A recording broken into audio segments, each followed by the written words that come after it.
negara-negara seperti Korea, sebagian Amerika, Honolulu bisa, terus ke Vietnam, China, terus masuk lagi ke, nah itu negara yang saya sebutkan tadi Pak, negara-negara mitra. Setelah itu nanti baru kita ekspor.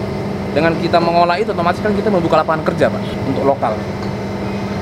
Kami siap untuk mengolahnya, kami siap memberikan yang terbaik buat Bintan.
Dalam mungkin berikutnya kita mau ke China lagi gitu. Tidak ada permintaan lagi.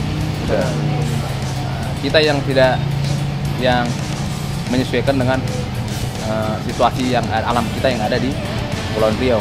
Nelayan kan kita kan tunggu nelayan dulu datang kan, baru kita ambil ikannya.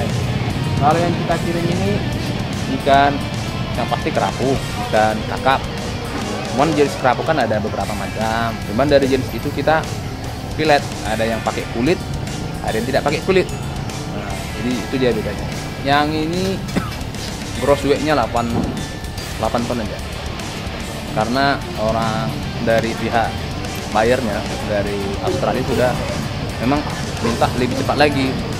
Cuman kondisi kita di Bintan kan, kita di pulau kecil ini menyesuaikan dengan keberangkatan kapal kargo, kapal meratus. Jadi kita masih menggunakan itu. Tapi memang kontainer kita langsung kontainer ekspor. Ini nanti langsung sampai ke negara tujuan kontainernya. Makanya kita kasih yang namanya ini seal tadi, punya nomor kode juga. Jadi sekali ceplok langsung mati, tidak bisa dibuka lagi. Dan juga segel dari karantina. Kalau ini kan haknya bapak ini nanti sebagai pengawas perikanan, sebagai penjamin mutu untuk tempat kita sekarang yang ada di Bintan. Kalau untuk pengurusan izin kita tidak ada kendala, sama SKA ya, sertifikat ikan keterangan asal yang langsung ditandatangani oleh Pak Kepala UPT Perikanan Bintan Timur, Pak Taufik Raju. Kalau kendala kita yang pasti yang pertama itu material packing, pengemasan. Contoh master karton, plastik, lakban. Kenapa saya bilang seperti itu? Kita kan kota kecil nih. Kami mendatangkannya dari Jawa, dari Surabaya, dari Cikarang, dari Jakarta, dari Tangerang. Pesannya kita rencananya kemarin kan masih pakai jasa kargo, rencananya kita ini pakai kontainer karena tidak menutup Pak terlalu banyak biaya. Tapi biarpun seperti itu, PT Big masih tetap eksis lah. Di masa pandemi kita masih menerima karyawan. Ya kemarin ada kita terima. Yang pasti kita usahakan yang lokal karena tidak ada yang kita punya tenaga skill langsung yang punya ahli pilih. Kita ajari, bahkan kita datangkan trainer ataupun pelatih lah saya bilang dari Jawa ke Bintan untuk mengajari mereka pilih kurang lebih selama 3 bulan. Dan itu trainernya kita biayai, kita berikan insentifnya, pendapatan dia, tempat tinggal kita sediakan. Nah itulah makanya kita bisa, kalau prospek yang pasti namanya kita Kepulauan Riau Pak ya, lebih luas lautan daripada daratan. Ya, ini logikanya sudah pasti banyak ikan. Kenapa kita tidak fungsikan itu? Selama ini kan kita hanya kirim ikan segar ke Singapura, Malaysia. Kenapa kita nggak olah itu ikan? Kita filet, kita bekukan atau semacamnya, diasinkan atau diasalkan. Setelah itu nanti baru kita ekspor. Dengan kita mengolah itu otomatis kan kita membuka lapangan kerja Pak untuk lokal. Dari nelayan Pak ya, nelayan tangkap ikan, terus masuk ke gudang, sortir, baru kita ambil, masuk ke kita sortir lagi Pak, sortir grade. Kalau grade itu lebih cenderung ke mutu, matanya bagaimana, ikannya bagaimana, jelek enggak. Kalau standarnya, kalau dari karantina mengatakannya organoleptik, dan sesuai dengan standar mutunya karantina itu harus nilai 7 baru bisa ekspor. Kalau di bawah itu otomatis nggak bisa ekspor. Setelah kita lakukan itu, kita dapat menerima, baru kita masukkan ke ruang proses Pak. Dan kita harus menjaga suhunya dengan memberikan es. Persyaratannya ketika sudah masuk ruang proses, suhu produk itu minimal 4 derajat Celcius. Itu sesuai dengan aturan internasional. Jadi kalau kita temukan ikan di atas suhu itu, maka kita akan tambahkan es terus supaya dia tetap dingin Pak, untuk menjaga rantai dinginnya. Kalau dalam segi ilmu kelautan ataupun perikanan namanya menjaga fase rigor mortis Pak, mengarah ke pembusukan, dekomposisinya. Jadi kita menjaga supaya dia mungkin ikannya akan tetap yang namanya ketika sudah mati Pak, otomatis mengalami pembusukan, tapi lebih lama dia rentannya. Itu dia, itu yang kita jaga. Jadi supaya tetap segar lah ibaratnya seperti itu. Yang pasti pengolahan memang kunci penting juga, karena setelah selesai di masuk ke proses tadi, masuk habis itu disisik, dibersihkan, baru dipilet Pak. Setelah dipilet, kan itu kan tahapannya kan sebelum dipilet kita cuci dulu tuh pakai air dingin. Dan sebelum dia dipilet, kita letakkan ikannya di perendaman Pak, perendaman dingin supaya dia tetap dingin. Baru kita pilet. Setelah pilet, baru kita masukkan ke tahap selanjutnya, yaitu dicuci dan kita keringkan, baru kita vakum, baru kita bekukan Pak. Itu proses membekukannya juga kita suhunya kita usahakan sampai betul-betul beku.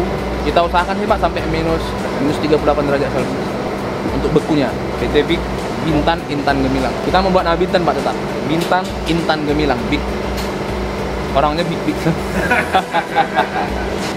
Harapannya sih kedepannya kita menginginkan juga sinergi dari pemerintah supaya bisa membantu kami dari pengusaha dalam hal material packing tadi, pengemasan. Kita sudah punya banyak ikan, kami siap untuk mengolahnya, kami siap memberikan yang terbaik buat Bintan, tapi kami perlu didukung juga dalam hal bahan pendukung lainnya, seperti pengemasan tadi, masker karton, plastik, dan mungkin yang lainnya.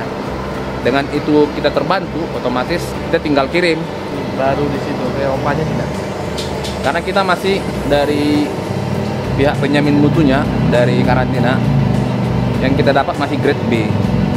Grade B itu kita bisanya ke negara-negara seperti Korea, sebagian Amerika, Honolulu bisa, terus ke Vietnam, China, terus masuk lagi ke itu mungkin negara-negara itu, negara yang saya sebutkan tadi Pak, negara-negara mitra yang notabene-nya mempersyaratkan harus ada persyaratan tadi grade B. Jika dia negara non mitra, kita bisa masuk, tapi mereka punya persyaratan sendiri.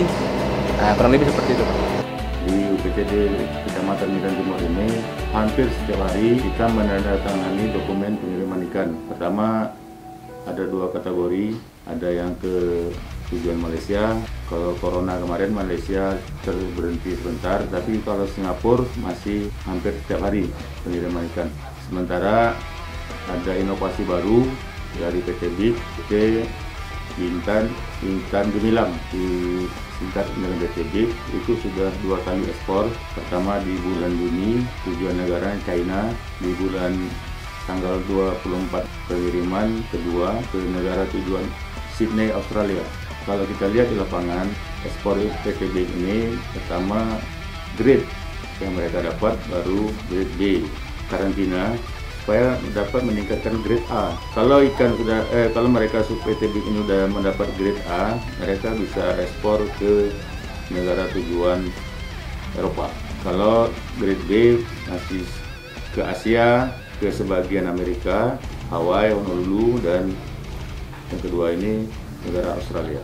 Mudah-mudahan pemerintah juga bisa membantu bagaimana iklim ekspor ini tetap berjalan. Kedua, dengan membukanya PT Big, otomatis ada penambahan karyawan, penambahan tenaga kerja. Rata-rata tenaga kerja yang ada di PT Big adalah tenaga kerja lokal yang dibina oleh instruktur dari luar daerah, sehingga mereka bisa bekerja dengan baik.